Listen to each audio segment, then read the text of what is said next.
Vamos a orar en contra del espíritu de esterilidad y queremos que repita después de nosotros. Señor, te damos gracias que por medio del sacrificio de Jesús en la cruz hemos pasado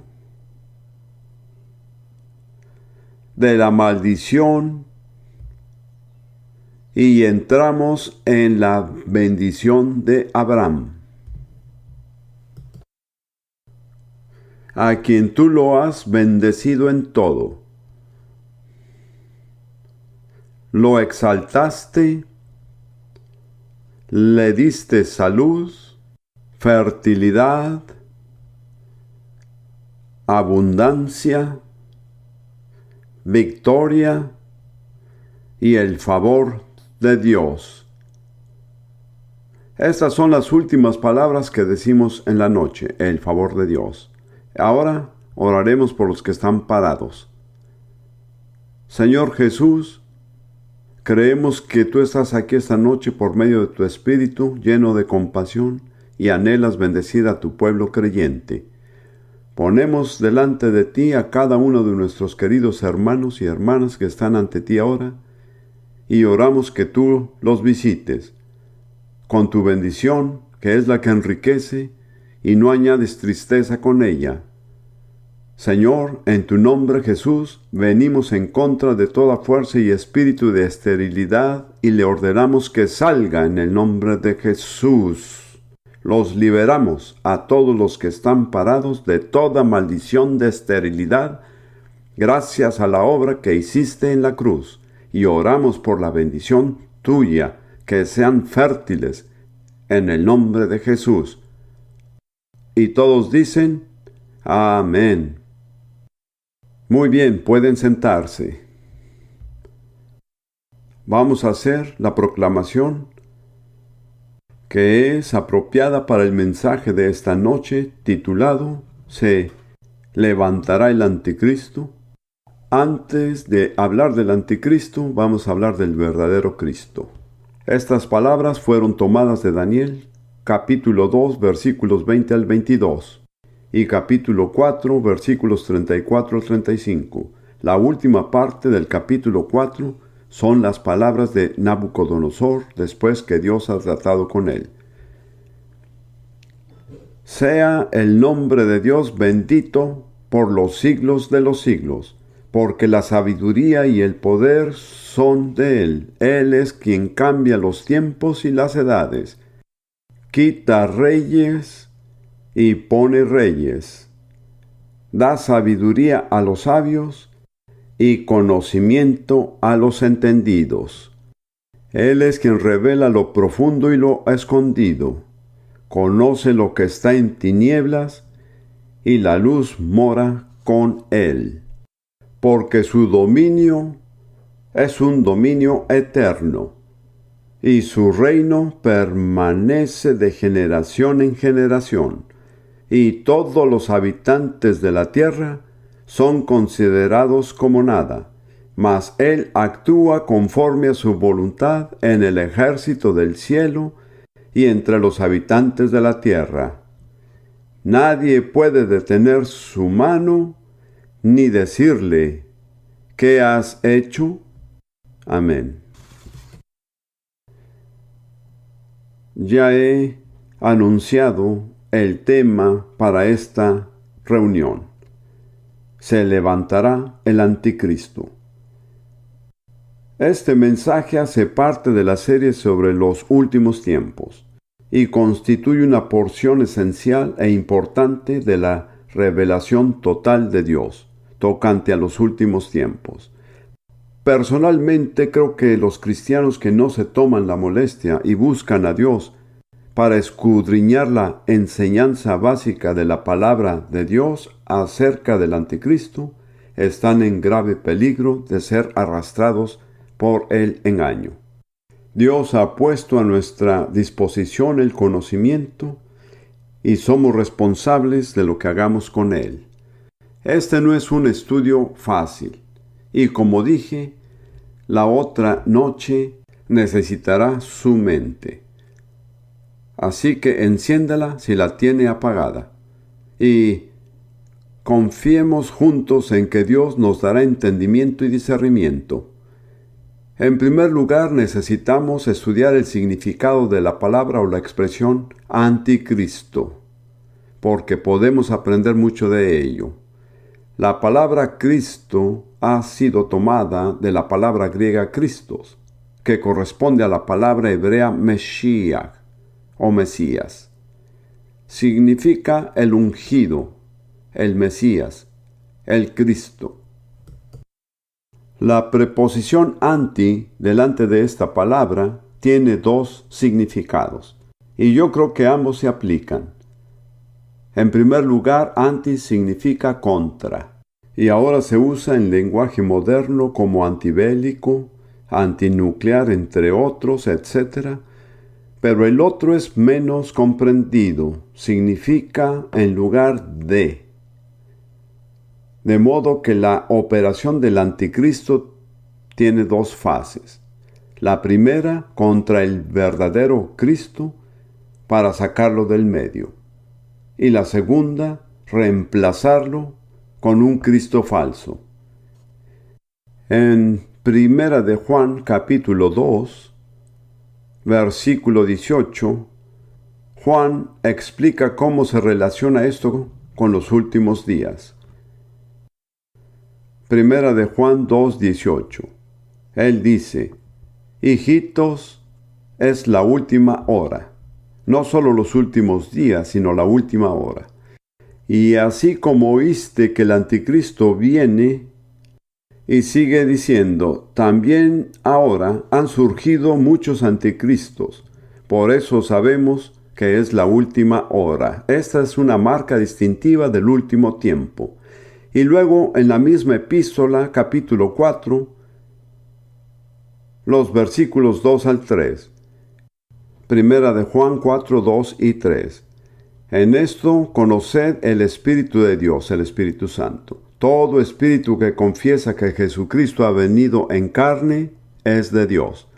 Es decir, todo espíritu que confiesa que Jesús vino como Dios hombre y vivió aquí como hombre y anduvo como ser encarnado es de Dios. Y todo espíritu que no confiesa que Jesucristo, existen varios textos diferentes, pero estoy hablando del que considero más confiable.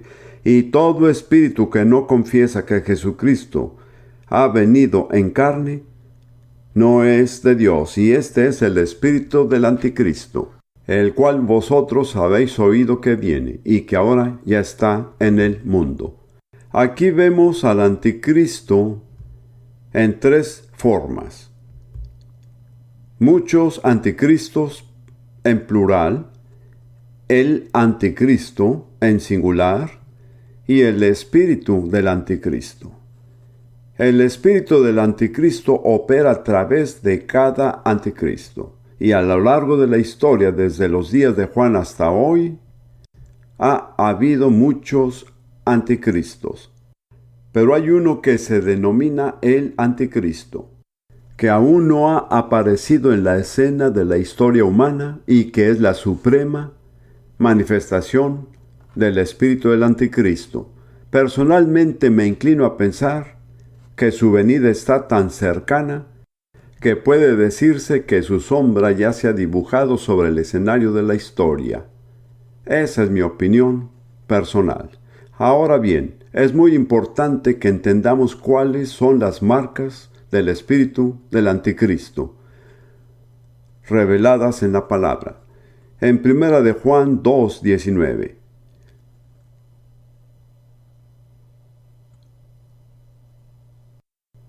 Versículo 19 dice: salieron de nosotros, pero no eran de nosotros.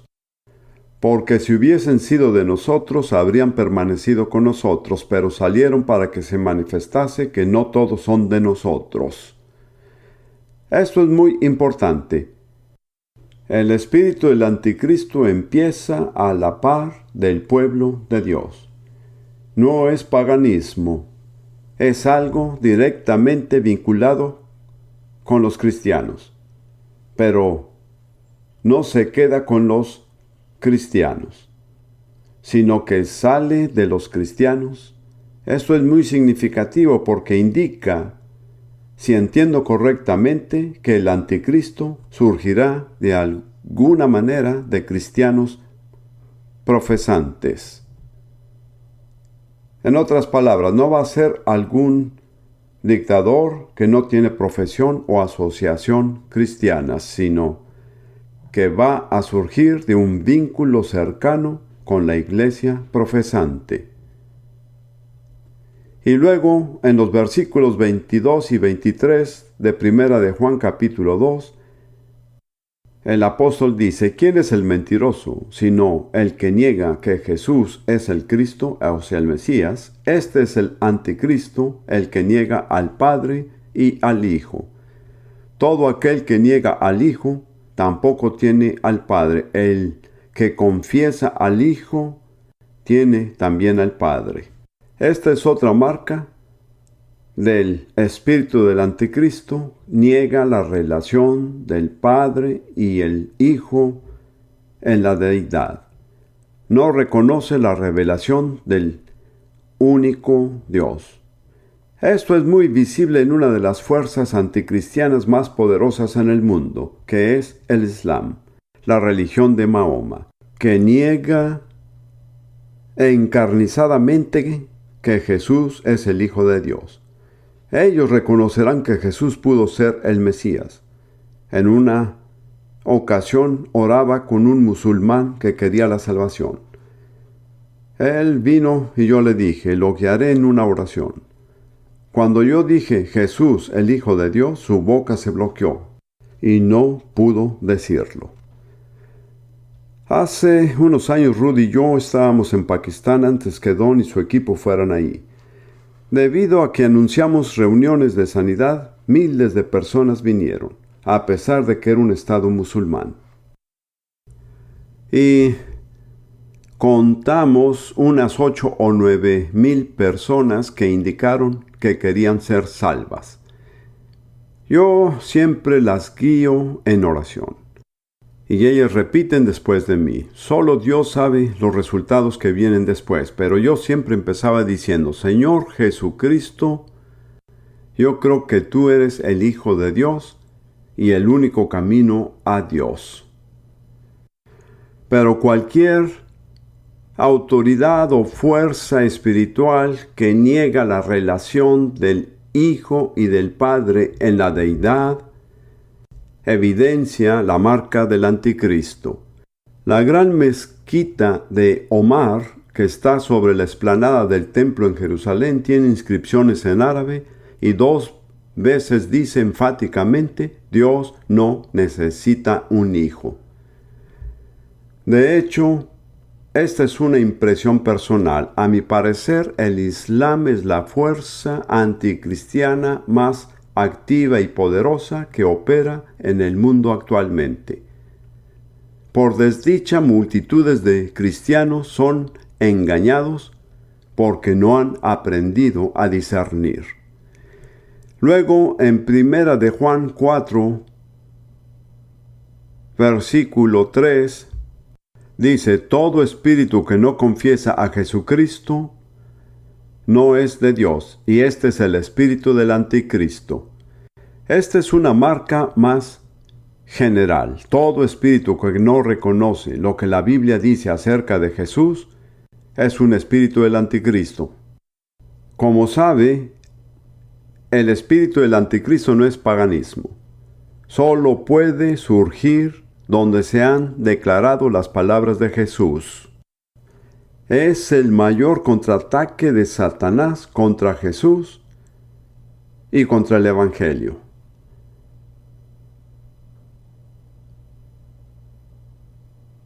Esto me parece muy interesante y es la impresión personal que tengo yo.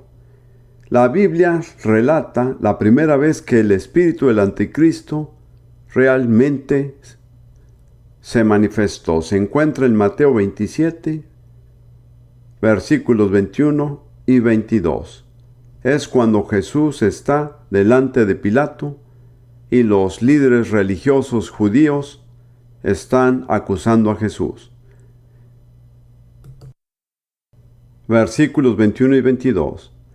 Y respondiendo el gobernador les dijo: ¿A cuál de los dos queréis que os suelte? Y recuerde, el asunto era si debía liberar a Jesús o a Barrabás. Él iba a liberar a un prisionero. ¿A quién escogerían ellos?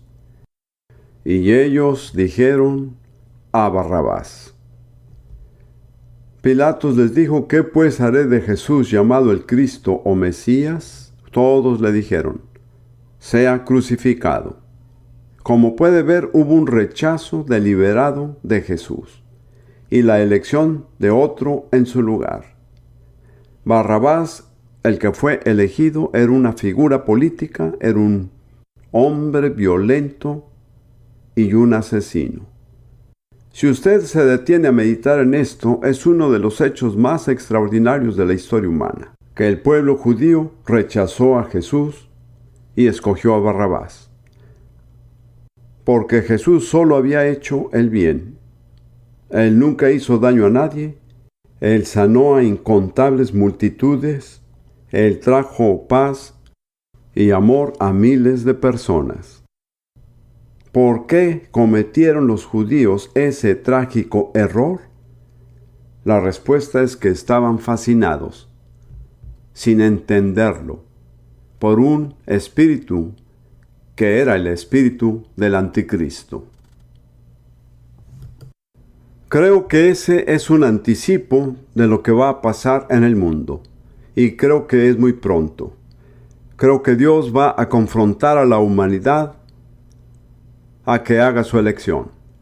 ¿Quieren a Jesús o quieren a este otro?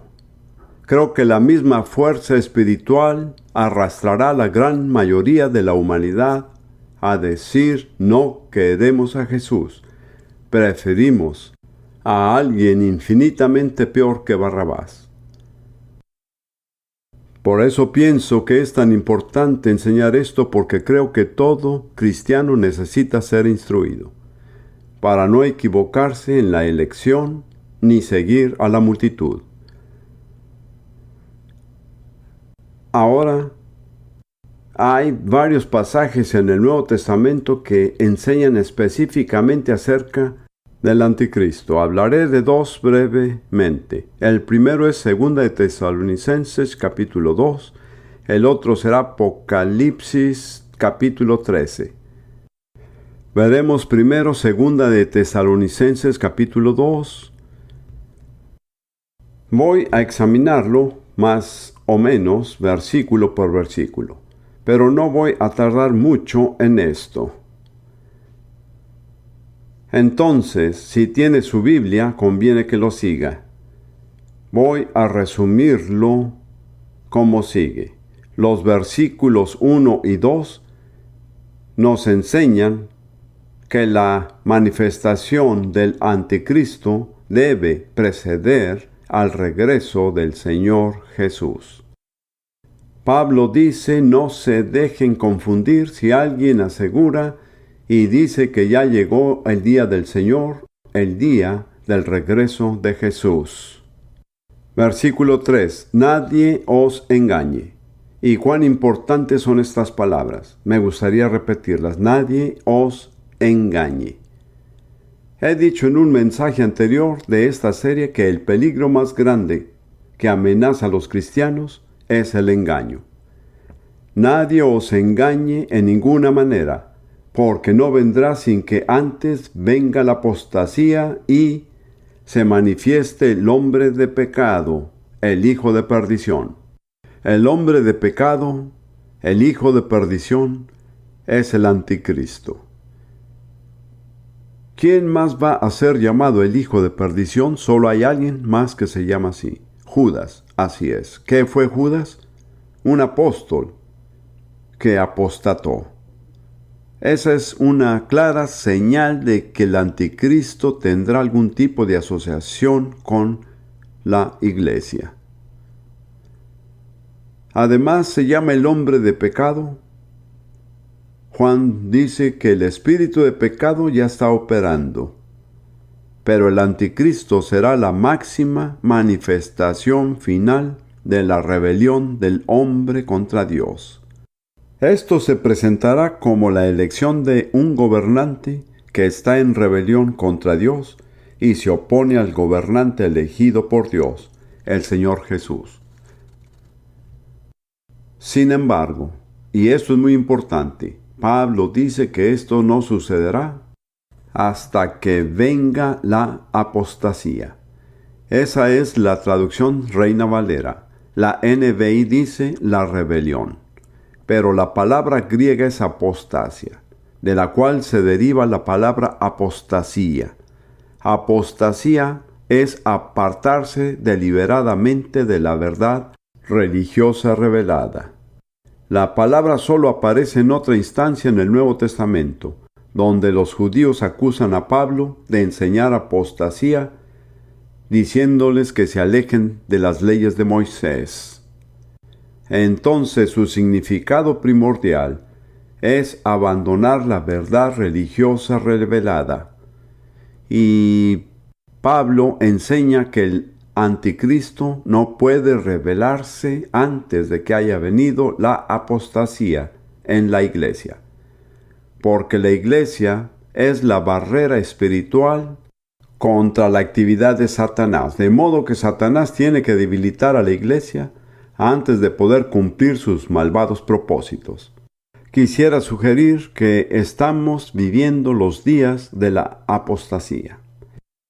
Ha habido maldad, inmoralidad, codicia y violencia en la iglesia a lo largo de los siglos. Pero solo en esta era, y particularmente en esta generación, casi todas las denominaciones principales han rechazado oficialmente las grandes verdades fundamentales del Evangelio. A saber, que Jesús es el Hijo de Dios, que nació de una virgen, que llevó una vida sin pecado, que murió una muerte por expiación, que fue sepultado y resucitó físicamente al tercer día, y que va a regresar. No necesito contarle el hecho de que estas verdades básicas han sido abiertamente negadas por casi todas las denominaciones principales. Y no solo en las denominaciones, sino que hay muchos otros grupos pequeños en las que estas verdades están siendo atacadas. Hace unos años mi primera esposa y yo teníamos amigos que asistían a una iglesia metodista en los Estados Unidos. Y esto no es un ataque contra los metodistas. Estos amigos nos dijeron, en nuestra iglesia se puede hablar todo lo que se quiera acerca de Platón, Sócrates, Buda o Martin Luther King. Pero si empieza a hablar acerca de Jesús, las personas se molestan. ¿Qué espíritu es ese? Es el espíritu del anticristo en su primera fase, sacar a Jesús del panorama. La segunda fase es reemplazarlo por otro, y ese espíritu está operando en casi todas las áreas del cuerpo de Cristo hoy en día. Más vale que lo identifique. Puede ser muy sutil, puede ser muy intelectual, puede ser muy teológico, pero no deja de ser el espíritu del anticristo. Ahora, los versículos 4 y 5 declaran que el anticristo se opone y se levanta contra todo lo que se llama Dios o es objeto de culto, tanto que se sienta en el templo de Dios como Dios, haciéndose pasar por Dios. Hay controversia acerca del cuál es el templo de Dios. He llegado a creer que será un templo físico construido por el pueblo judío sobre el monte del templo en Jerusalén. Debo decir que muchos judíos están activamente preparándose para ello, al punto que tienen escuelas para los levitas con el fin de enseñarles a practicar los sacrificios, porque como sabe, es un ritual muy elaborado. No es fácil, tiene que saber cómo quitar la piel a una oveja, qué hacer con las diferentes partes. También tienen personas que están tejiendo las vestiduras de los sacerdotes. y ha habido un par de intentos por abrirse paso en el monte del templo. Algunos eruditos sugieren que la verdadera ubicación del lugar santísimo no era donde se encuentra ahora la mezquita de Omar. De modo que se podría reconstruir un templo sin demoler la mezquita de Omar. No digo que esto sucederá, pero me he enterado en los últimos años de que el pueblo judío experimenta una gran presión para reconstruir el templo. Existe una enseñanza en el judaísmo que no es bíblica y no se enseña en todo el judaísmo, que dice: aquel que traiga de vuelta nuestro templo es nuestro Mesías. Esto no es bíblico. Pero si usted no está familiarizado con el pueblo judío, no comprenderá cuán importante era para ellos el templo de Herodes. Siempre me asombra esto, porque ellos nunca recuerdan el templo de Salomón. Siempre es el templo de Herodes. Esto es asombroso, porque Herodes era un edomita, era un hombre malvado, que asesinó toda clase de gente, incluso miembros de su propia familia. Y construyó ese templo para congraciarse con el pueblo judío. Pero hay un tipo de espíritu que opera y dice: queremos de vuelta nuestro templo. Y el que nos devuelva nuestro templo será reconocido como nuestro Mesías. Entonces yo creo personalmente que en algún momento el anticristo se sentará en un templo que ha sido construido por el pueblo judío. La gente dice que no puede ser el templo de Dios porque no son creyentes. Yo no estoy convencido de eso, porque los judíos son el pueblo de Dios, ya sean creyentes o incrédulos. Dios es el Dios de los judíos, sea que lo reconozcan a Él o no. Si los judíos construyen un templo a su Dios, entonces es el templo de Dios. Es nada más una manera de verlo. Comprenderá que he dedicado mucho tiempo a meditar en esto. Y lo he hecho porque siento la presión, dado que vivimos en Jerusalén, y se siente como la sombra del anticristo se proyecta sobre la ciudad. No es algo remoto, es algo muy palpable. Luego en los versículos 5 y 6, Pablo dice: ¿no os acordáis que cuando yo estaba todavía con vosotros os decía esto, y ahora vosotros sabéis lo que lo detiene, a fin de que a su debido tiempo se manifieste? Porque ya está en acción el misterio de la iniquidad, solo que hay quien al presente lo detiene hasta que él a su vez se ha quitado del medio. También esto es una cuestión de controversia. Pero la fuerza que lo detiene es llamada él y eso. ¿Quién y qué? Yo coincido con quienes dicen que es el Espíritu Santo. Mientras el Espíritu Santo permanezca de alguna manera, el anticristo no puede manifestarse plenamente. Versículo 8. Y entonces se manifestará aquel inicuo, a quien el Señor matará con el espíritu de su boca, y destruirá con el resplandor de su venida. A mí personalmente me alegra que el verdadero Cristo se encargue del falso Cristo. Yo no quiero estar a cargo de esa tarea, porque el anticristo es una persona de astucia, sabiduría y poder extraordinarios. Creo que conviene que el verdadero Mesías se encargue de enfrentar al falso Mesías. Versículo 9, cuyo advenimiento es por obra de Satanás con gran poder y señales y prodigios mentirosos y con todo engaño de iniquidad para los que se pierden por cuanto no recibieron el amor de la verdad para ser salvos. Es muy importante subrayar que la venida del anticristo será confirmada por muchos milagros y señales sobrenaturales. Siempre he dicho por muchos años que el lugar más obvio para que se levante el anticristo es el movimiento carismático, porque los carismáticos exageran con lo sobrenatural. Yo mismo creo en lo sobrenatural, pero no creo que todo milagro sobrenatural provenga de Dios. Y creo que es muy importante que aprendamos a distinguir esto. De lo contrario, vamos a ser engañados. Luego dice, con todo engaño de iniquidad para los que se pierden por cuanto no recibieron el amor de la verdad para ser salvos. Solo existe una forma de protegerse, y es recibir el amor de la verdad. Si usted ama sinceramente la verdad, eso lo protegerá del engaño. Pero la palabra amor en griego agape es una palabra muy fuerte. Significa una ferviente devoción por la verdad. No quiere decir que usted lee su Biblia una vez al día o asiste a una iglesia que predica la Biblia. Significa que usted estima la verdad por encima de cualquier otra cosa.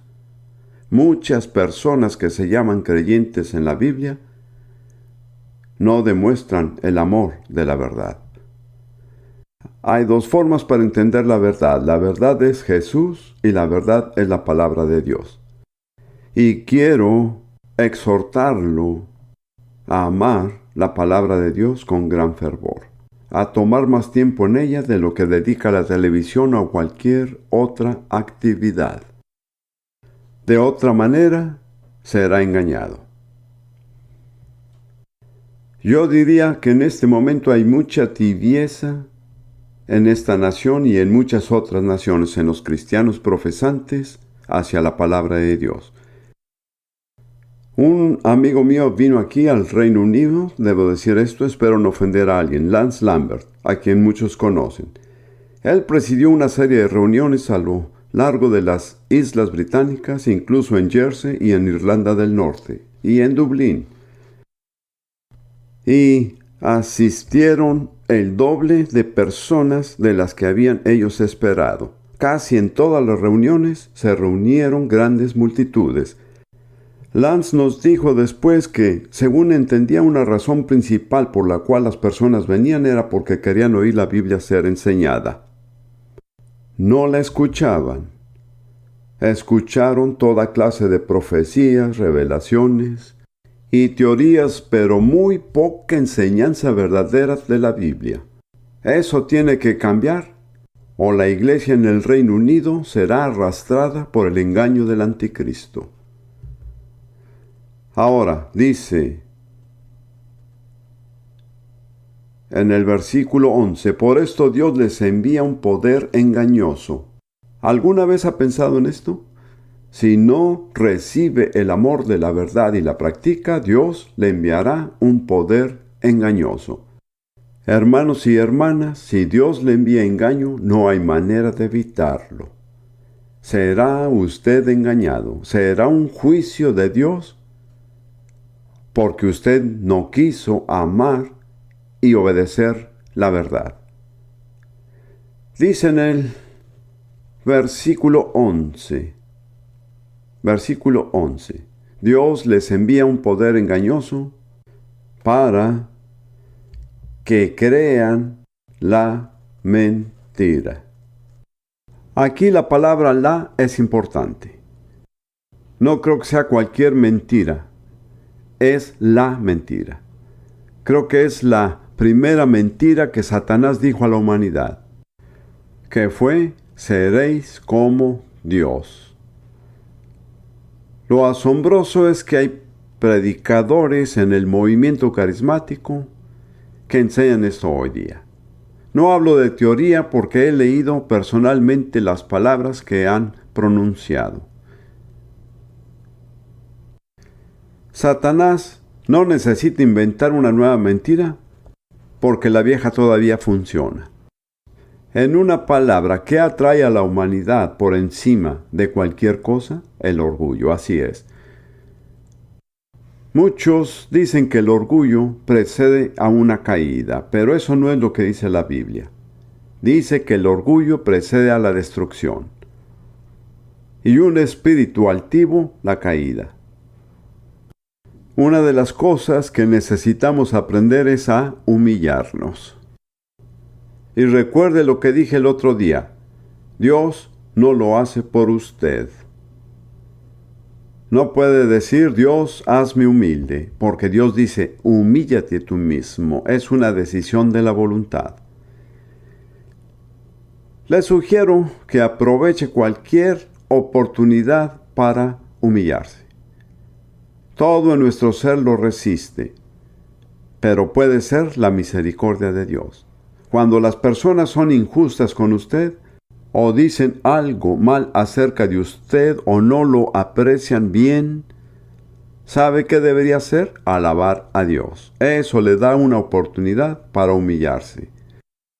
La Biblia dice, todo el que se humilla será exaltado, pero todo el que se exalta será humillado. Como ve, su función consiste en humillarse y dejar que Dios lo exalte. No haga lo contrario, exaltándose a sí mismo, porque Dios tendrá que humillarlo. Hay un hermoso ejemplo de esto en la relación eterna.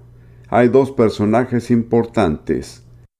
Uno se humilló y el otro se exaltó. El que se humilló a sí mismo fue Jesús, haciéndose obediente hasta la muerte. Luego, las Escrituras dicen, por lo cual Dios también le exaltó hasta lo sumo. ¿Por qué dice por lo cual? Porque Él se humilló a sí mismo. Jesús no recibió exaltación como un hijo consentido. Él fue exaltado porque cumplió con los requisitos para ser exaltado. Este principio está presente en todo el universo, no hay excepciones de ninguna clase. Todo el que se exalta a sí mismo será humillado. Pero gracias a Dios que todo el que se humilla será exaltado. No quiero profundizar en esto porque podría extenderme demasiado, pero déjenme sugerir a las parejas casadas que una manera muy buena de humillarse es pedir perdón a su esposa o esposo cada vez que dice o hace algo que está fuera de lugar. No le reste importancia, no menosprecie el incidente. Diga, lo siento, no debí decir eso, no fui amable, fui impaciente, me molesté, por favor, perdóname. Y entonces dé gracias a Dios por una oportunidad para humillarse. Dios le presentará oportunidades si usted está dispuesto.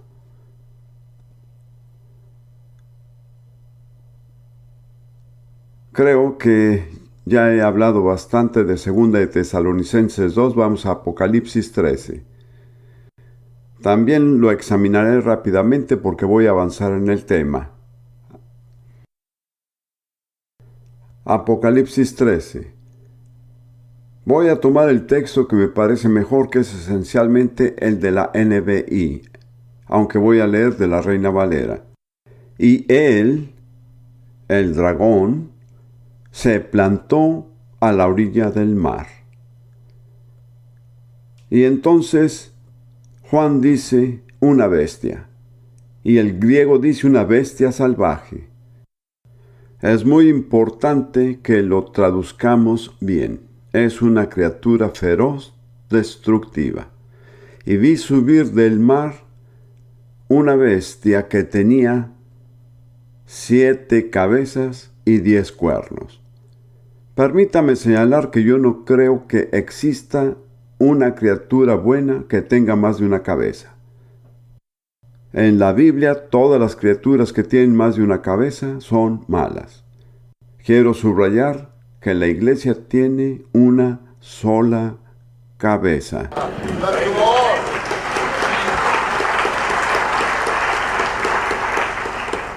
Ahora, la bestia salvaje salió del mar, que según entiendo es el mundo de la política, pero eso es mi opinión personal. Tiene 7 cabezas y 10 cuernos.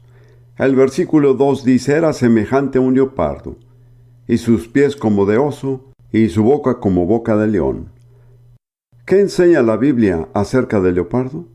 Un detalle significativo acerca del leopardo es que no puede cambiar sus manchas. Entonces no se deje engañar. Él no puede cambiar su naturaleza.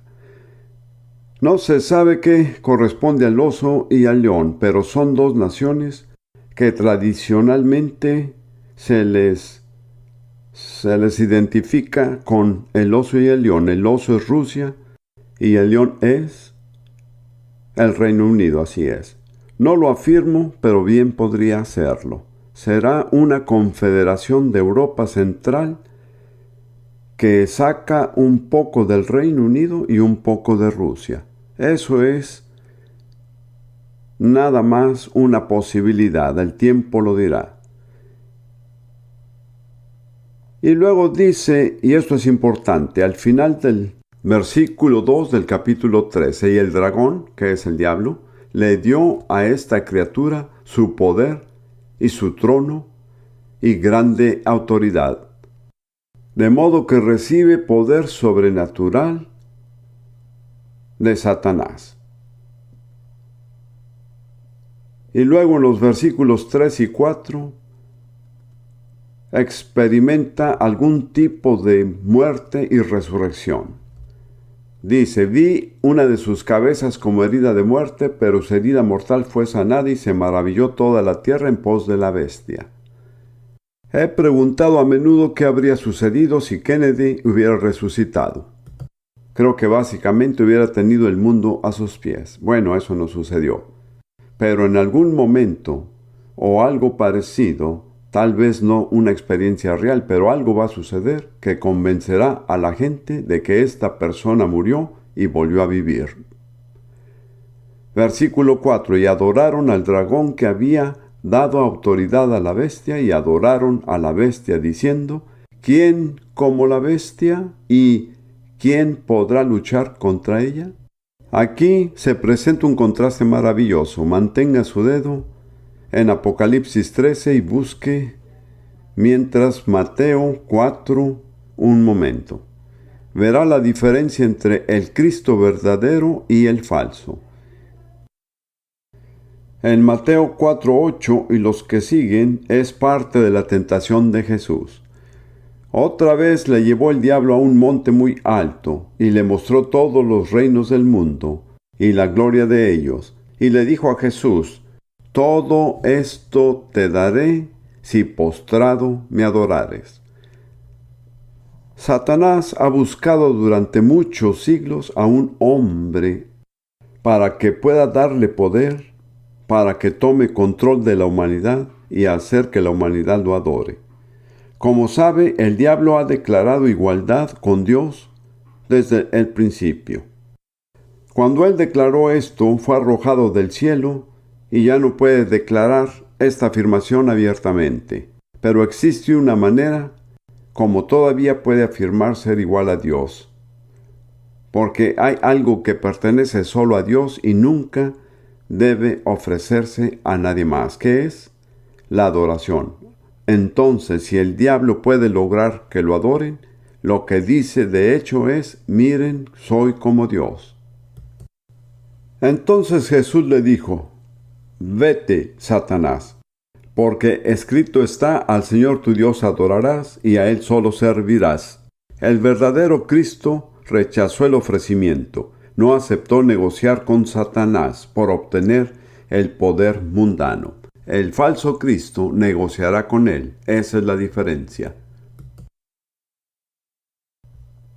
Versículo 4. Y adoraron los pueblos de la tierra al dragón, el diablo, que había dado autoridad a la bestia, y adoraron a la bestia diciendo, ¿quién como la bestia y quién podrá luchar contra ella? Para mí, esto sugiere que de algún modo él acumulará un arsenal de armas nucleares que nadie se atreve a desafiar. Puede que esto no sea cierto, pero es una posibilidad. Versículo 5. También se le dio boca que hablaba grandes cosas y blasfemias, y se le dio autoridad para actuar 42 meses. Esto es muy importante. ¿Quién le dio esa autoridad? Dios. Como ve, vamos a enfrentar una situación en la que Dios permite que cierto gobernante malvado ejerza autoridad durante 3 años y medio. Puede ser que muchos de nosotros estemos vivos en ese tiempo. Tenemos que recordar que esto es obra de Dios. Creo que esta es una de las razones por las cuales la Biblia es muy explícita. Puede que nos sorprendamos y digamos: Dios, ¿por qué permites que este hombre malvado gobierne las naciones y persiga a los verdaderos cristianos? No estoy seguro de que Dios dé una respuesta, pero Él dice va a suceder, y cuando sucede es mejor que sepan que yo soy quien lo ha permitido. Si pudieran ver sus caras, creo que algunos de ustedes nunca habían pensado en algo semejante. Personalmente pienso que muchos vivimos experiencias que nos están preparando. Estamos aprendiendo que no podemos manipular a Dios. Es decir, conocemos todas las verdades acerca de la sanidad, pero no siempre somos sanados. ¿Por qué no? Dios no siempre explica. Hay cosas que Dios no explica. Algo esencial para el éxito en la vida cristiana es reconocer la soberanía de Dios. Él hace lo que Él quiere, cuando Él quiere, como Él quiere, y no le pide permiso a nadie, ni siquiera a usted. Muy bien. Versículo 6. Y abrió su boca en blasfemias contra Dios para blasfemar de su nombre, de su tabernáculo y de los que moran en el cielo. Esto es blasfemia abierta contra el Dios verdadero. Y se le permitió, es decir, Dios, hacer guerra contra los santos y vencerlos. Mediten esto por un momento. Dios le permite hacer guerra contra los verdaderos creyentes y vencerlos. Si solo tenemos esperanza en Cristo para esta vida, somos los hombres más dignos de lástima. Quizás esa sea una de las lecciones que tenemos que aprender. Nuestra esperanza no se limita a este mundo, sino que trasciende el tiempo y alcanza la eternidad. Y no todo será corregido a tiempo. Algunos no se ven muy felices. Hay un punto débil en el movimiento carismático contemporáneo. Se sugiere que obtiene todo lo que quiere y que vive en paz y prosperidad el resto de su vida. Yo no planeaba decir esto, pero hace poco Rudy y yo estudiamos el libro de Job. Al final Dios, espero no equivocarme en lo que digo, no quiero decepcionar a nadie, pero al final, después de todo lo que pasó, ya sabe, Dios se apareció a Job. Y lo más interesante es que Job no tuvo más preguntas después de haber visto al Señor. No necesitó tener una respuesta para cada punto y cada detalle. Encontrar al Señor fue suficiente. Entonces el Señor dijo: en efecto, Job habló de mí lo que conviene, pero lo que han hablado sus 3 amigos sobre mí no es correcto. He meditado en eso durante más de un mes. Se lo diré de este modo. Yo realmente no planeaba decir esto. Cuando analiza las palabras de Elifaz, Bildad y Zofar, ¿qué predicaban ellos? La respuesta es el Evangelio de la Prosperidad. Estúdielo cuidadosamente. Todo estará bien, nunca se va a enfermar, siempre tendrá mucho dinero. En cierto sentido es cierto. Pero Dios dice: ellos no hablaron acerca de mí lo que es correcto. Job salió e hizo algunos comentarios muy amargos acerca de Dios. Y Dios dijo que tenía razón. Piensa en eso.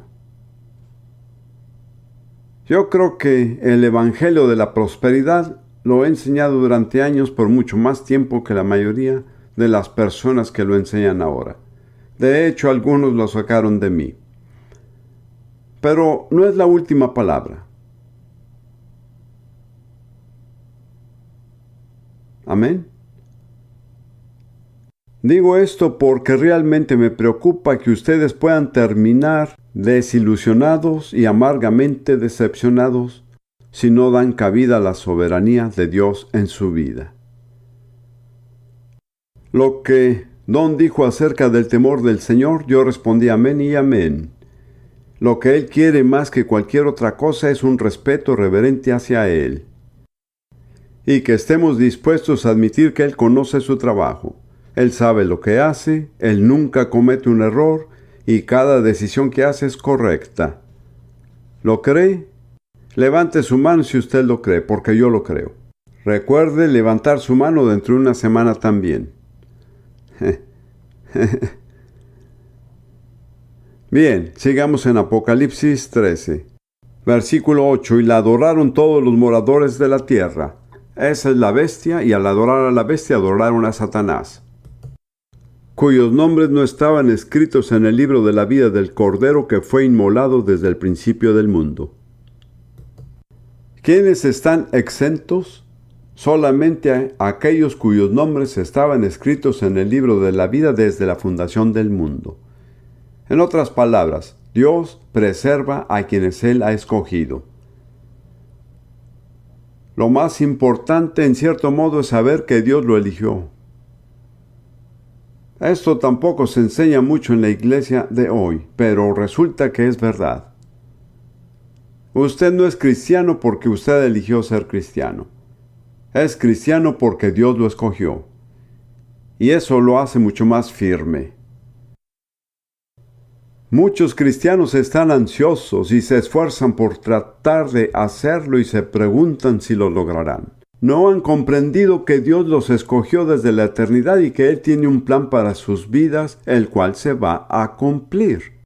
Descanse. Deje de tratar de ser bueno y disfrute a Dios.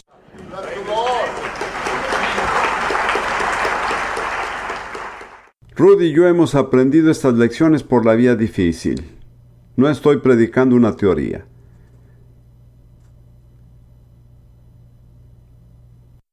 Muy bien. Versículo 9. El que tenga oídos que oiga. Yo ni siquiera sabía que este versículo estaba ahí.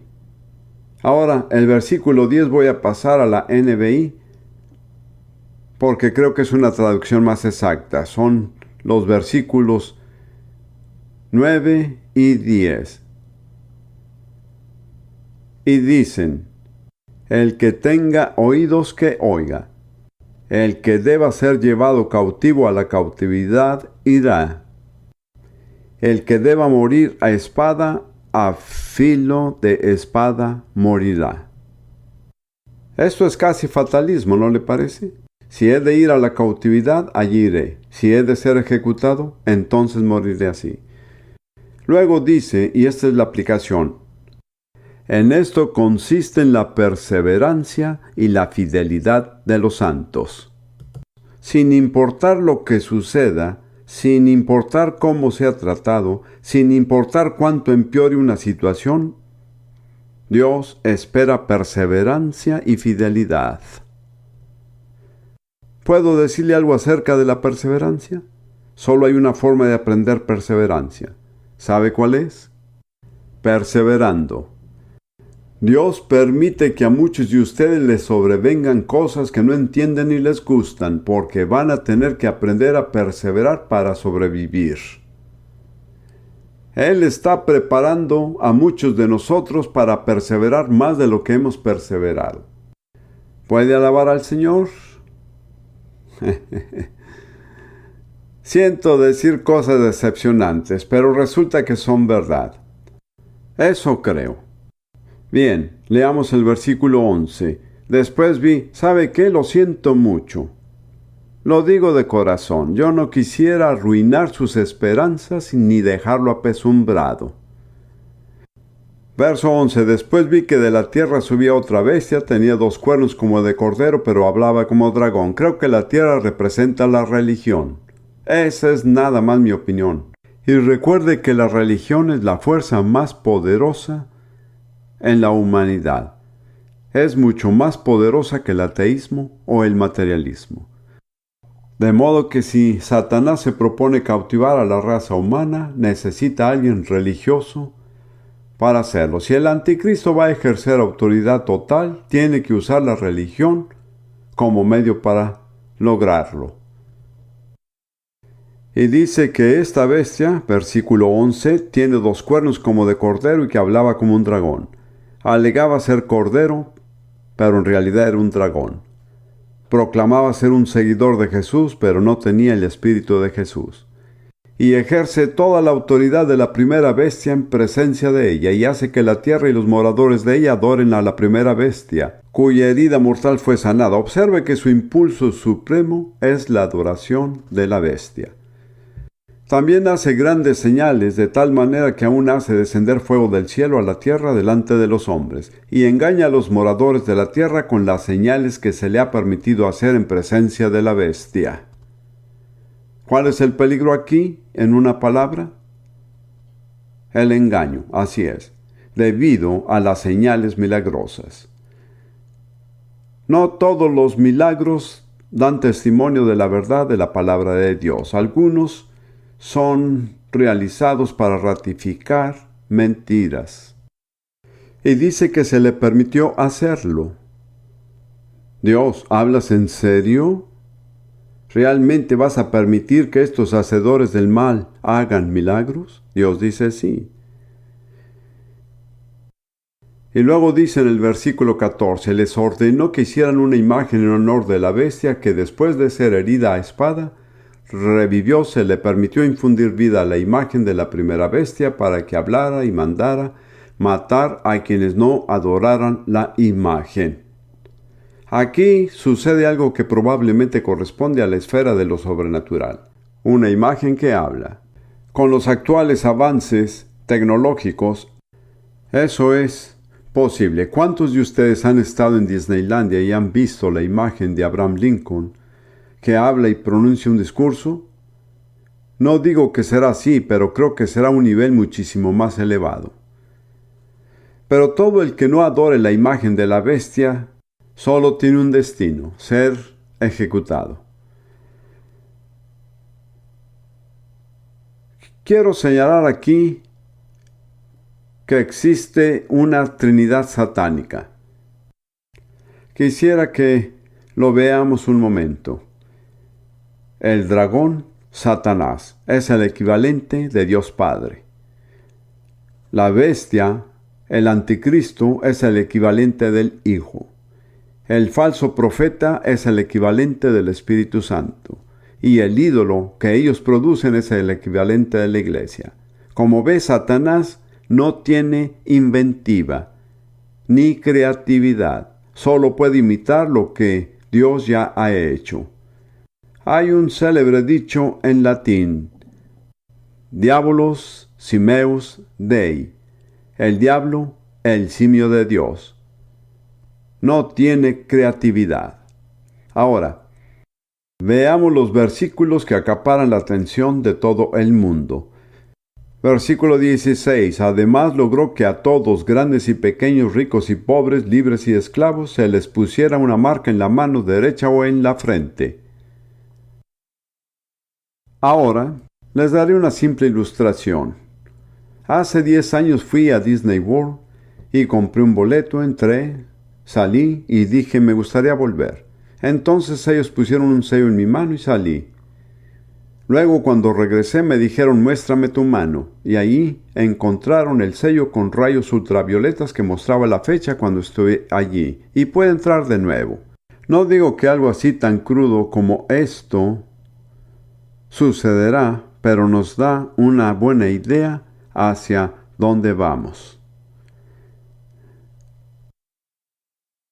De modo que nadie pudiera comprar ni vender a menos que llevara la marca, que es el nombre de la bestia o el número de ese nombre. Se necesitan 3 cosas para valerse de este sistema: la marca, el nombre o el número. Sin estos es imposible comprar o vender, queda excluido totalmente de la sociedad. El número del nombre de la bestia fascina a muchas personas. Dice en el versículo 18, aquí hay sabiduría, el que tiene entendimiento cuenta el número de la bestia, pues es número de hombre, y su número es 666. Ahora, el hecho es que en el pueblo judío cada nombre tiene un número. Y creo que lo mismo podría ser cierto en la sociedad griega, porque tanto en hebreo como en griego, las letras del alfabeto también tienen valores numéricos. Las primeras 10 letras son 1 a 10. Después de eso aumentan por decenas. 10, 20, 30, 40, 50, 60, 70, 80, 90 y 100. Después de eso continúa por centenas, 200, 300, 400. Y se puede ascender según el número de letras que hay en el alfabeto. El alfabeto hebreo solo va hasta 400. El griego va más allá. Quiero que mi esposa Ruth venga y me acompañe un momento para que puedan ver que estás ahí. Ella tiene un nombre hebreo que es Ruth, que es lo mismo en inglés, excepto que la última letra es solo un sonido. Es R, Resh, Bab, Taf. Todos tienen valores numéricos. Entonces, si escribe su nombre verticalmente y escribe al frente el valor numérico de cada letra, puede sumarlos y obtiene el número del nombre. Ahora, Ruth conoció a un rabino en Israel cuando fue allí por primera vez y le dijo: tu nombre Ruth es muy poderoso, porque tiene un número elevado. Le diré el valor numérico de su nombre, y esto es crítico, por aquello del 666. R es 200. La última letra, Tav, es 400. Eso suma 600. ¿Y qué de la letra de el medio? La respuesta es 6. De modo que el nombre de Ruth es 606. ¿Lo comprende? Esto no es un hecho extraño, es un hecho aceptado. Ahora, gracias, querida. A la luz de esto, analicé el valor numérico del nombre de Jesús en griego, que es el lenguaje en el que está escrito en este libro. Escribí las letras verticalmente, luego al frente de cada una el valor numérico. Lo sumé y ¿sabe qué resultado tuve? 888. Yo personalmente creo que es significativo. El falso Cristo es 666, el verdadero Cristo es 888. Llegará el día cuando habrá un nombre cuyos dígitos deberían sumarlos. Si el resultado es 666, mejor empaque sus cosas y prepárese para mudarse. Ustedes pueden reírse, pero yo creo que eso es serio. Bien, ahora, volvamos a Apocalipsis 17 por un momento.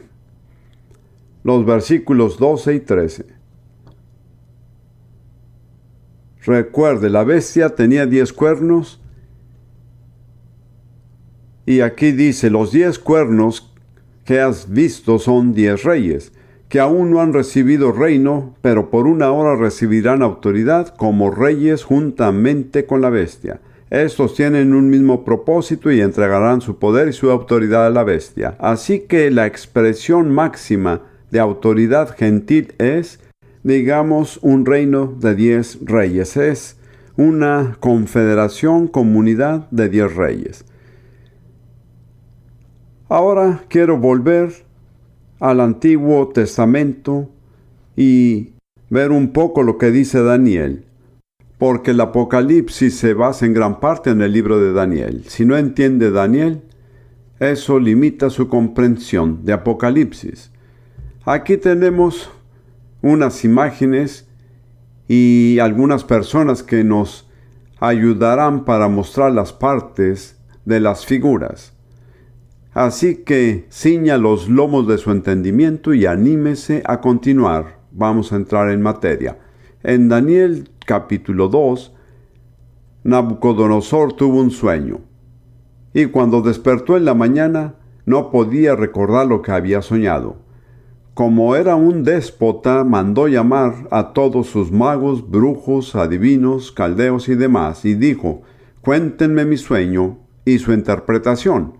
Todos dijeron: Su Majestad, eso es imposible. Usted nos cuenta el sueño y nosotros le daremos la interpretación. Él dijo: no, yo quiero que me digan mi sueño y su interpretación, si no, serán ejecutados. De modo que envió a los verdugos a empezar las ejecuciones y llegaron a Daniel. Daniel dijo: ¿por qué apresurarse? Denme tiempo y yo revelaré al rey su sueño y su interpretación. Él oró y Dios reveló a Daniel en una visión nocturna lo que había pedido en oración. Esto es lo que dice Daniel al rey. En Daniel 2, versículo 31 y los que siguen.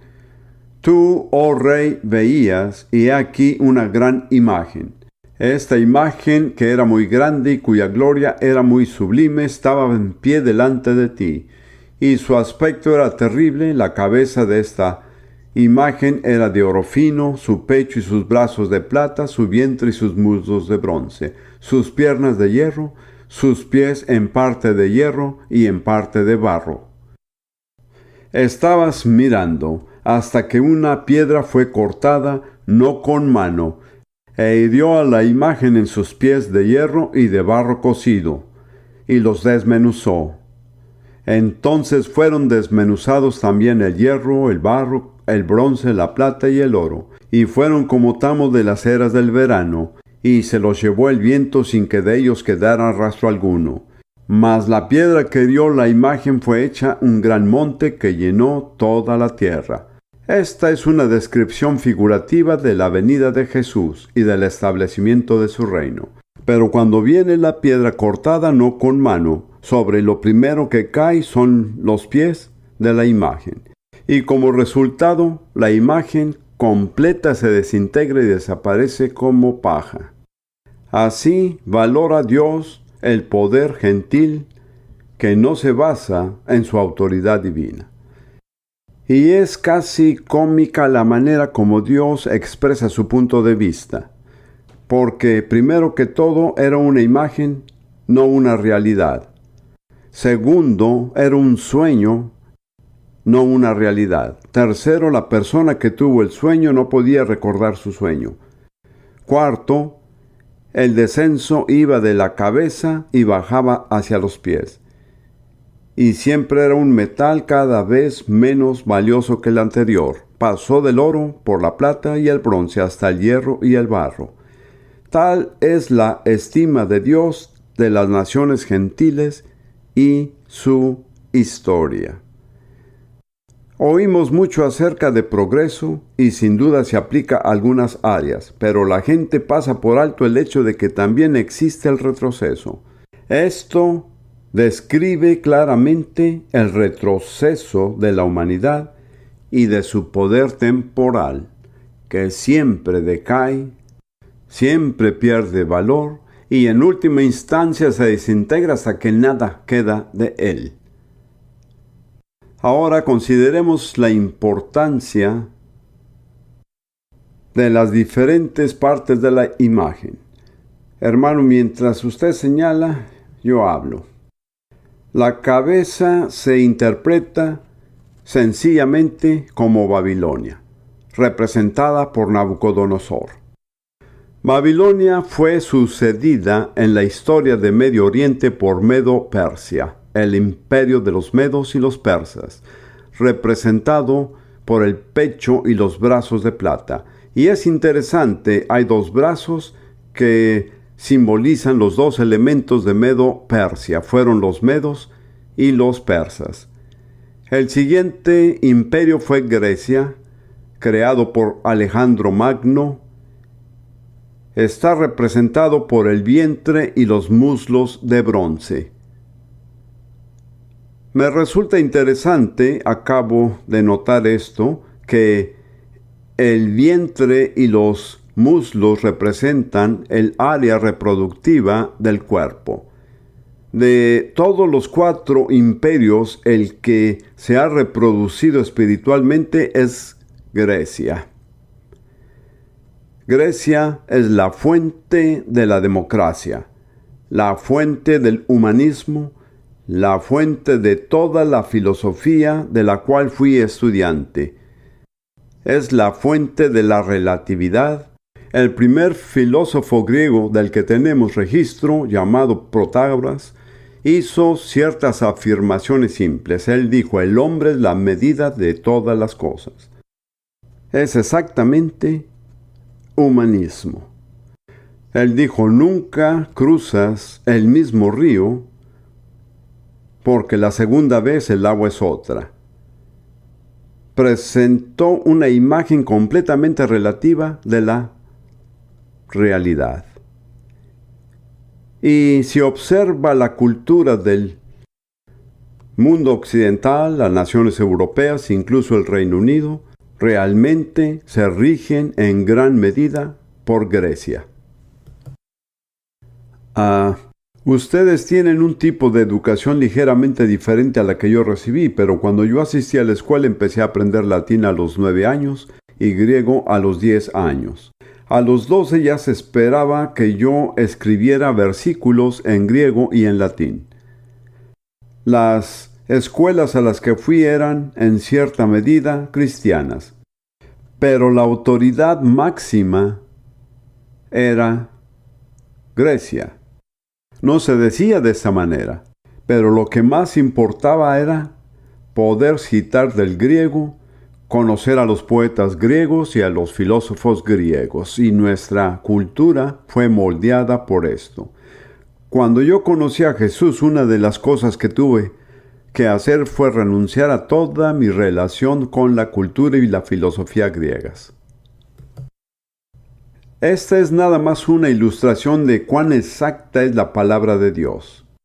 De hecho, yo diría que el Reino Unido necesita ser liberado de la esclavitud a los clásicos antes de que experimente un verdadero avivamiento. Cuando por primera vez, después de casarnos, traje a Ruth al Reino Unido, yo quise enseñarle Londres y los palacios y otros lugares alrededor. Y ella se sorprendió mucho por el hecho de que había muchos ídolos e imágenes y estatuas griegas, pero yo estaba tan acostumbrado a eso que no lo había visto así, pero me di cuenta de que este era el espíritu que dominaba a Londres. Ahora, llegamos a las piernas de hierro, el cuarto imperio, que es Roma. Es decir, casi todos los comentaristas bíblicos coinciden en estas interpretaciones. Al igual que los brazos son dos piernas, esto nos advierte que va a haber algún tipo de división. Esto es muy significativo debido a su interpretación. El imperio romano empezó como uno, pero en el siglo IV se dividió en dos, el imperio occidental y el imperio oriental.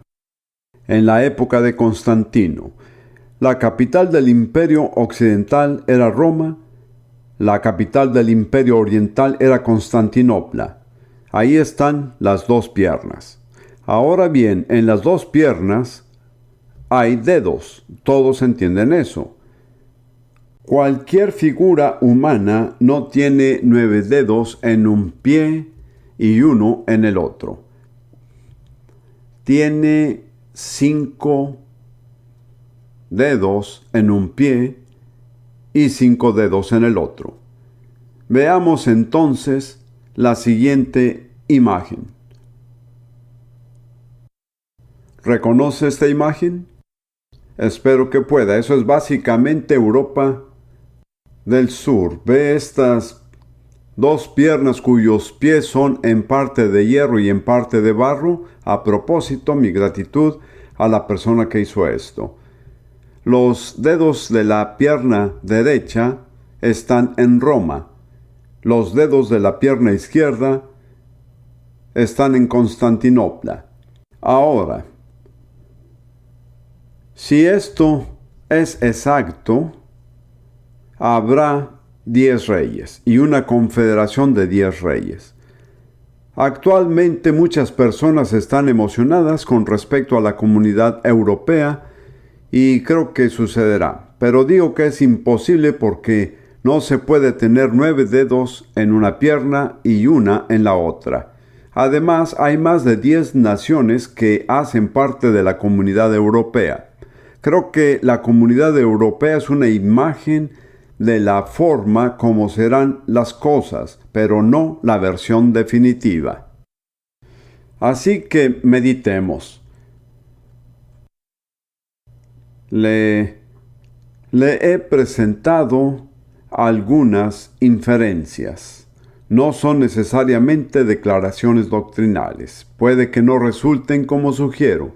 Su propósito no es dictarle la verdad final, sino ponerlo a pensar en cierta dirección para que a partir de ahora pueda examinar las cosas por sí mismo a la luz de las Escrituras. De modo que si tenemos 5 pies en la pierna derecha, eso es la mitad occidental del Imperio Romano.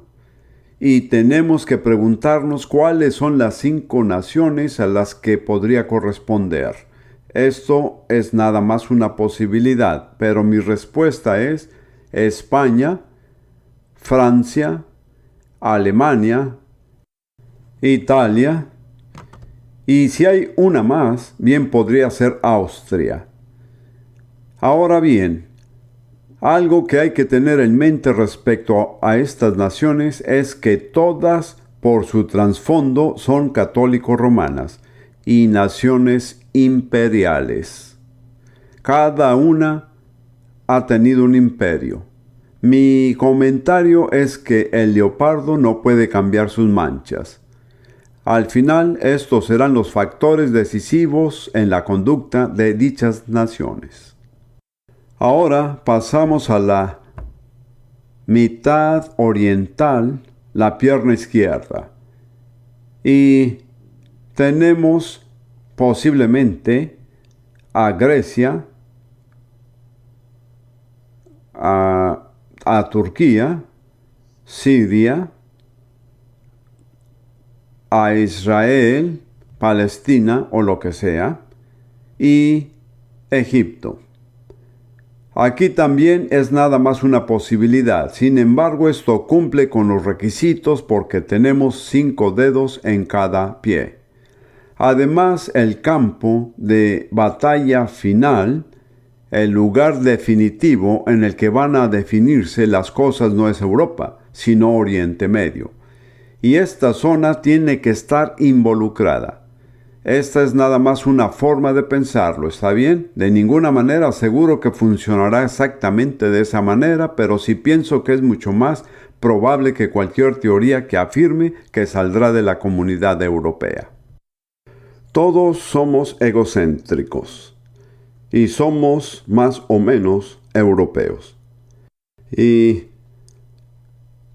pensamos que todo gira a nuestro alrededor. Pero la verdad es que el área del mundo que juega el papel principal en la revelación bíblica es Oriente Medio. Y tiene que ser el lugar donde se concentra al final. Ahora, se preguntará cómo sucederá esto. No sé, y personalmente creo que se habla sin cesar de un gobierno mundial. Yo no creo en eso, y esta es mi opinión, que alguien sea capaz de crear un gobierno mundial excepto el anticristo. Se necesitará alguien así. Entre tanto, ¿nos quedan cuántos años? No lo sabemos, en los que todavía gozamos de cierta libertad para operar y hacer lo que Dios nos ha llamado a hacer. Ahora, si se forma una confederación que se extiende desde España hasta Egipto, la fuerza unificadora probablemente sea la religión. Estas 3 religiones que puedan hacerlo son el judaísmo, el cristianismo y el islam. Todas tienen mucho en común. Solo hay un obstáculo: que algún tipo de religión surja de las 3. Solo un obstáculo. Es aquel personaje histórico que incomoda, llamado Jesús. Porque Jesús dijo: yo soy el camino, la verdad y la vida. Nadie viene al Padre sino por mí. Entonces, si el anticristo va a crear este orden mundial, ¿qué tiene que hacer primero? Sacar a Jesús del medio. Y en esto trabaja diligentemente día y noche. Actualmente vemos situaciones en las que la reina misma, como cabeza de la iglesia anglicana, ha asistido a un culto en un recinto anglicano donde hindús y musulmanes y otros han ofrecido adoración. El Papa ha asistido a ceremonias similares. ¿Qué revela todo esto? Como último recurso, si Jesús es un obstáculo, quitémoslo del medio. Y entonces tendremos unidad. Tendremos un solo mundo. Podemos tener un gobierno mundial. Me temo que esto va a suceder. No quiero esto, pero creo que sucederá, porque creo que Dios ha dicho que sucederá. Todo esto es, en cierto sentido, teoría. No todo, pero en parte. No quiero imponerles mis opiniones. Lo único que quiero es animarlos a pensar en cierta dirección. Ahora, en Daniel 8, tenemos una profecía acerca de 2 imperios. No tenemos tiempo de tratar esto en detalle, pero hay un carnero que es Persia y un macho cabrío que es Grecia. Esto es característico de estas naciones porque son animales distintivos.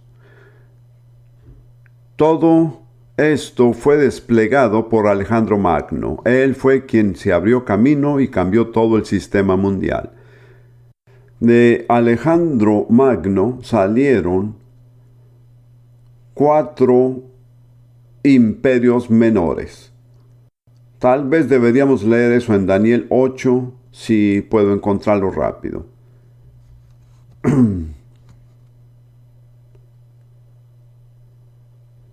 Daniel 8:8. Y el macho cabrío, que es Grecia, se engrandeció sobremanera, pero estando en su mayor fuerza, aquel gran cuerno Alejandro fue quebrado, y en su lugar salieron otros 4 cuernos notables hacia los 4 vientos del cielo. Sin embargo, no tenían el mismo poder de Alejandro. Creo que la historia deja claro cuáles fueron los 4 imperios. Número 1, Macedonia, que es el norte de Grecia bajo Antígono. Número 2, Pérgamo, en Turquía, bajo la dinastía de los Atálidas. Número 3, Siria, bajo el imperio Seleucida. Y 4, Egipto, bajo el imperio Ptolomeo. Ahora, Daniel 8:9 al 11 nos dice que el anticristo va a surgir de uno de estos imperios en el último tiempo. En gran medida, el objetivo de Daniel 7 y 8 es hablarnos acerca del anticristo, pero en cada caso nos da un contexto histórico y geográfico para que podamos sopesar la información. Esto dice en Daniel 8, versículos 9 al 11, y uno de ellos, es decir, de uno de estos 4, y como los llaman en griego, Diadoji, los sucesores de Alejandro. Y de uno de ellos salió un cuerno pequeño, que creció mucho al sur y al oriente, y hacia la tierra gloriosa, y se engrandeció hasta el ejército del cielo, y parte del ejército y de las estrellas echó por tierra y las pisoteó. Aún se engrandeció contra el príncipe de los ejércitos. Este es el anticristo, que al final se pondrá al nivel de Jesús. Pero salió de uno de los 4 imperios. ¿De cuál de ellos?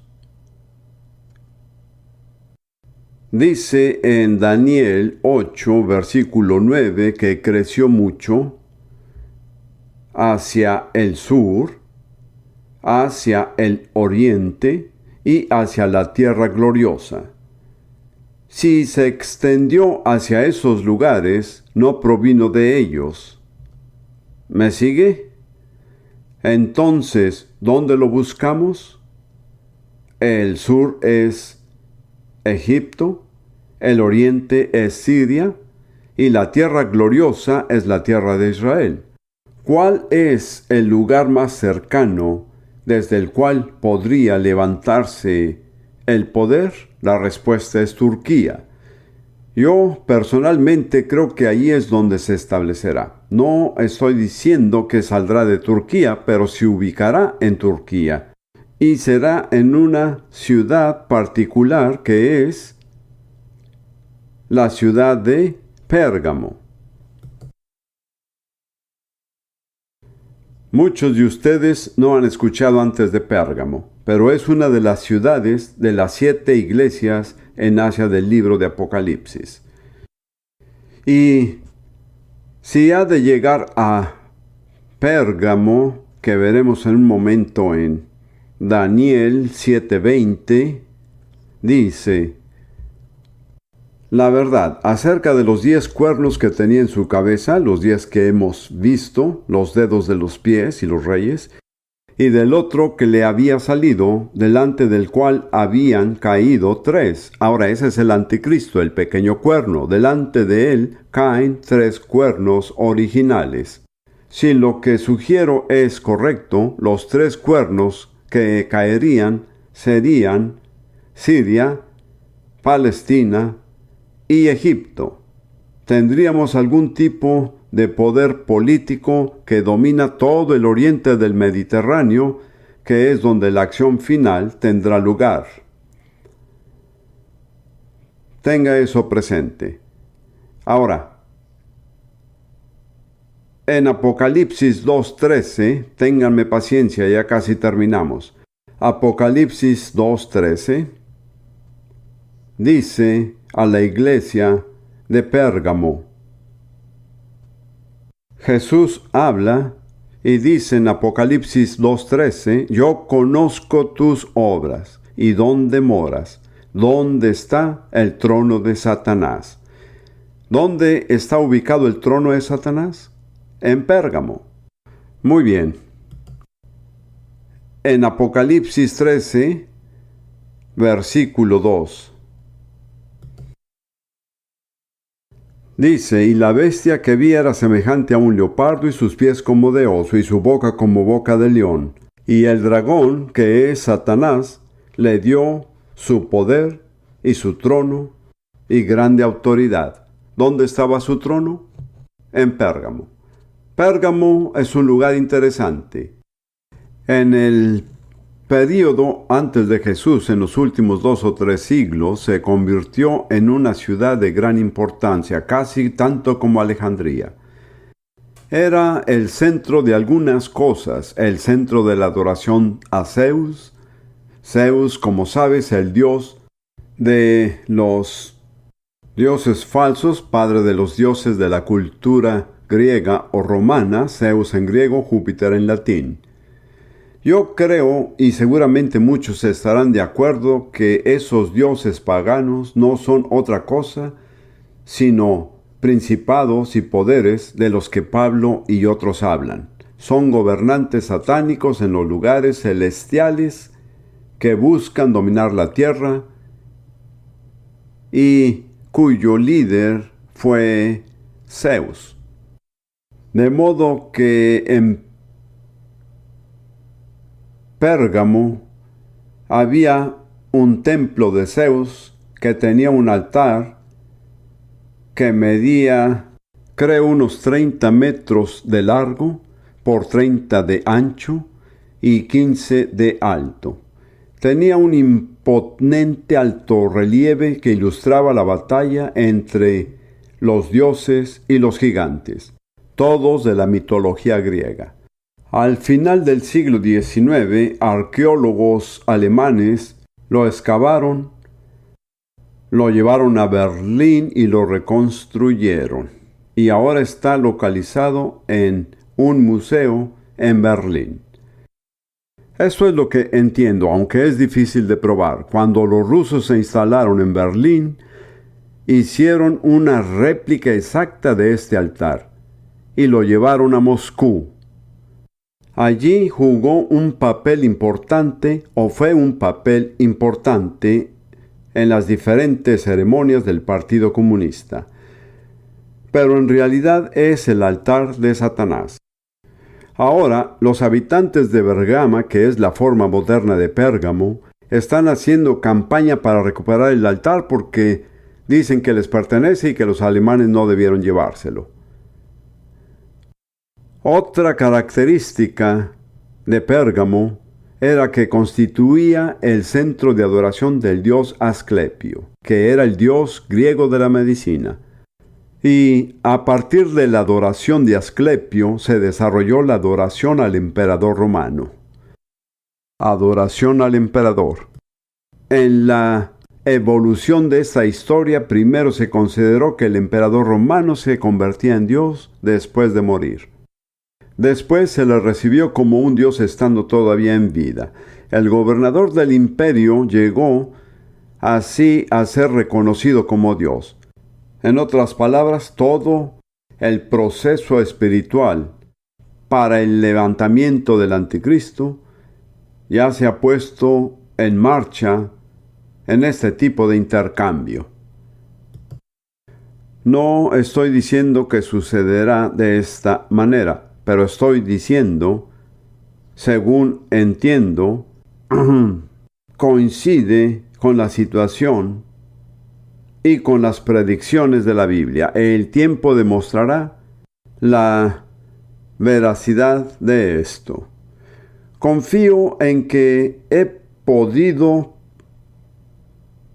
persuadirlo de que todo es muy real y relevante.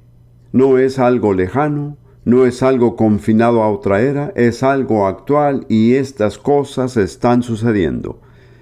Es algo que nos atañe. Debemos saber cómo responder a lo que Satanás está planeando. Y tenemos que recordar que durante un periodo de 3 años y medio, Dios va a permitir que el anticristo haga lo que quiera. ¿Cabe esto en su teología? Si no, creo que necesita ajustarla. Porque de lo contrario va a tomarlo por sorpresa una situación para la cual no está preparado. No estoy sugiriendo de ninguna manera que el anticristo triunfe o que Satanás triunfe. Pero sí creo que habrá un período y creo que está por venir el mismo período que está en Mateo 24, la gran tribulación. Sé que algunos cristianos creen que partiremos antes de la tribulación, otros que será en medio de la tribulación, y otros creen que saldremos al final. Creo que es importante que estemos preparados para lo que sea que vaya a suceder sin decidir de antemano exactamente cómo va a resolverse al final. Mi temor es que la mayoría de los cristianos con quienes me relaciono hoy en día, si esto ocurriera mañana, no estarían preparados para esto. Pedro dijo a los cristianos: prepárense y estén listos para sufrir como Cristo sufrió. Si usted tiene esa mentalidad, está preparado y sobrevivirá. En cambio, si sale a la batalla sin esa mentalidad, estará desarmado. Yo no soy una persona pesimista, creo en la victoria absoluta de Jesús. Pero creo que hay cosas que tienen que suceder. Y muchas de ellas tienen que suceder en la iglesia, porque la iglesia dista mucho de estar lista para su destino divino. Una de las cosas, esto es subjetivo, pero Jesús nos habló hace poco a Rudy y a mí. Él dijo que quiere una iglesia musculosa. No flácida, no con sobrepeso.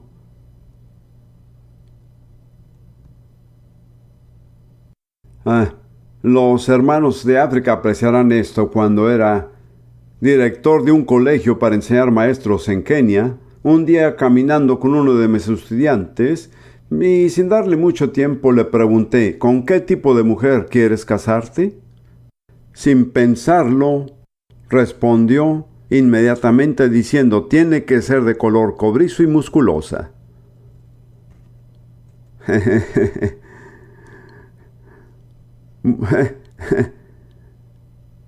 Bueno, no sé si así será o no. Hay una bella imagen de la iglesia en el Antiguo Testamento está en Génesis 24, es Rebeca, quien era la novia escogida. Es una parábola hermosa.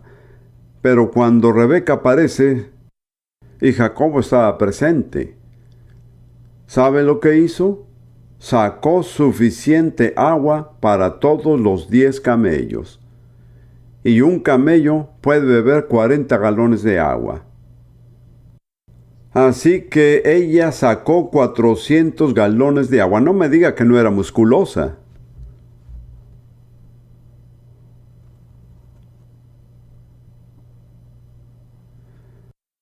Muy bien. ¿Cómo vamos a tener la certeza de que pasaremos la prueba? Quiero volver y concluir con esto.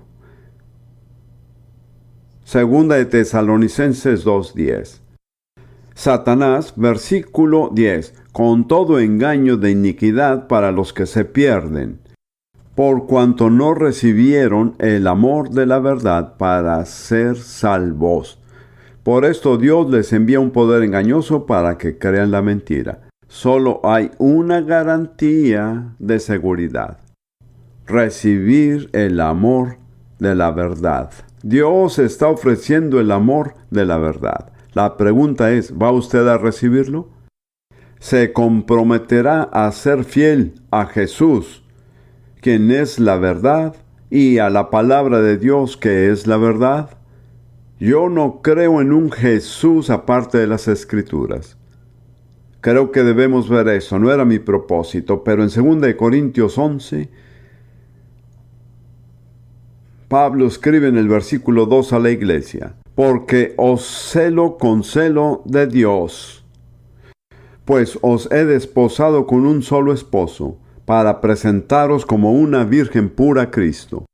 Ahora, en la cultura de esa época, el desposorio no era un matrimonio, pero sí un compromiso tan firme como el matrimonio y el camino a él.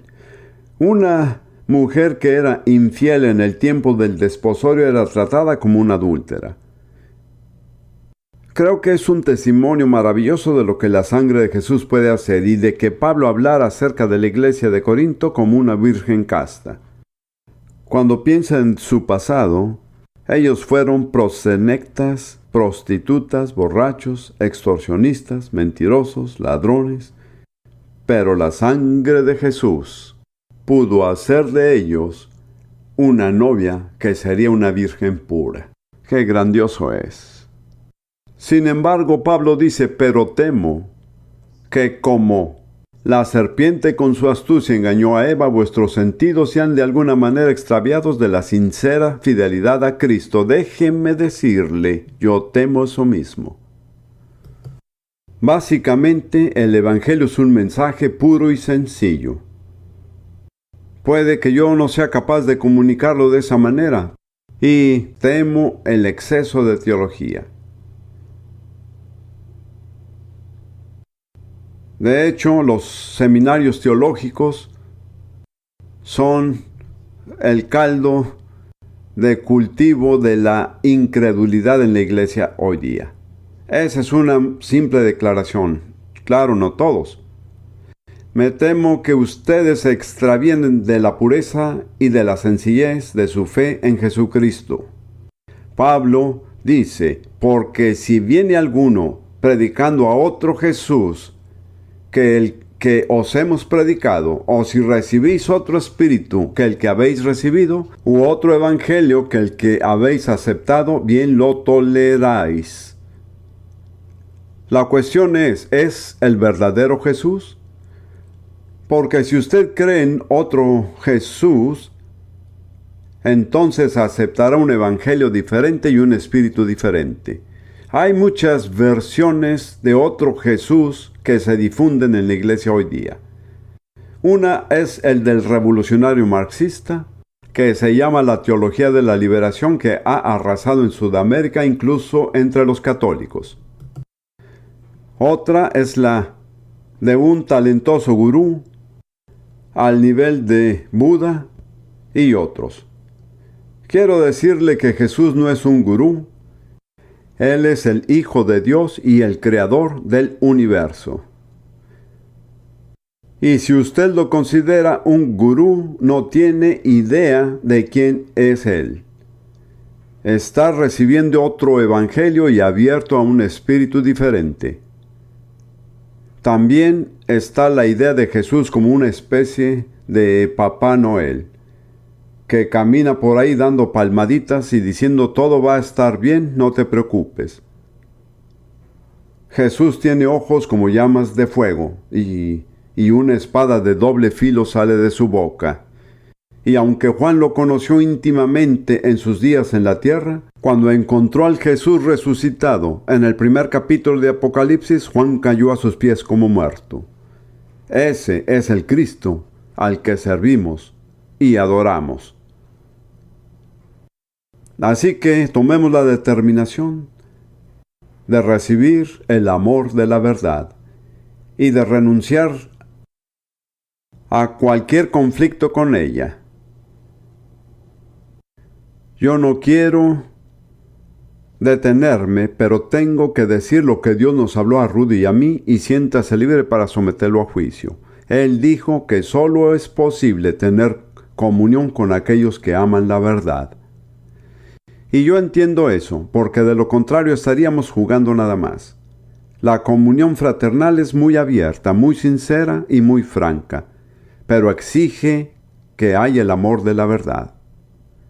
Entonces, ¿cómo vamos a terminar? Lo menos que podríamos hacer es orar por usted. Y no voy a pedirle que dé alguna respuesta porque puede ser una salida fácil. Hace un llamado a pasar al frente, a orar, derramar unas lágrimas y luego salir igual a como entró. Algunos necesitan ser muy diferentes de lo que son en este momento. Nosotros no podemos cambiarlo, pero podemos orar por usted. Hermanos y hermanas que están detrás de mí, vengan y oren por estas personas amadas y maravillosas. Sería bueno que se pongan de pie. Han estado sentados mucho tiempo. Si tienen alguna palabra, hermanos, sí, siéntanse libres de darla. Ahora vamos a orar por ustedes. Señor Jesucristo, tú eres el camino, la verdad y la vida. Tú eres la cabeza sobre todas las cosas de la iglesia que es tu cuerpo. Esta noche queremos reconocerte. Queremos inclinar nuestros corazones en tu presencia. Y queremos darte la preeminencia que te pertenece. Señor, si no tenemos el amor de la verdad, si andamos por ahí jugando con toda clase de juegos y teorías religiosas, y nuestra religión es una especie de juego, Señor, cámbianos. Te pedimos que nos cambies. Oramos por aquellos que están delante de ti, para que conforme sea necesario, tú traigas convicción de pecado, justicia y de juicio, con tal que no nos permita seguir jugando a la religión y llamándolo cristianismo. Ten misericordia de nosotros, Señor. Ten misericordia de la iglesia de esta nación. Y envía un verdadero avivamiento que cambie la iglesia, Señor. En el nombre de Jesús lo pedimos. Amén